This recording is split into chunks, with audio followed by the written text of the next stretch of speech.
নতুন কমিটি ঘোষণা করছি। আজকে কমিটি মোহাম্মদ মুস্তাফিজুর রহমান মুস্তফাকে সভাপতি, এ খান জিবু সিনিয়র সহসভাপতি, মোহাম্মদ নজরুল ইসলাম সিনিয়র সহসভাপতি,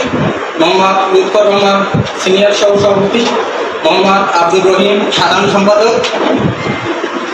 মোহাম্মদ মিজানুর রহমান যুগ্ম সাধারণ সম্পাদক, মোহাম্মদ আসাদ হোসেন রিফাত সাংগঠনিক সম্পাদক, মোহাম্মদ মাসুদ বাবু অর্থ সম্পাদক, মোহাম্মদ জাহিদুল ইসলাম জাহিদ প্রচার ও প্রকাশনা সম্পাদক, মোহাম্মদ ফরহাদ হোসেন আইসিটি সম্পাদক, মোহাম্মদ সিরাজুল ইসলাম দপ্তর সম্পাদক, মোহাম্মদ হযরত আলী সাহিত্য সম্পাদক, মোহাম্মদ আলতাফ হোসেন সমন কার্যনির্বাহী সদস্য, মোহাম্মদ নুরুল ইসলাম সবুজ সদস্য, মোহাম্মদ হযরত আলী সদস্য, মোহাম্মদ সিরাজুল ইসলাম পলাশ সদস্য, মোহাম্মদ মনিরুজ্জামান নুন সদস্য।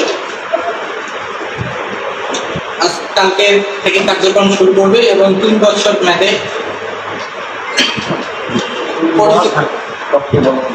কমিটি বলবৎ থাকবে।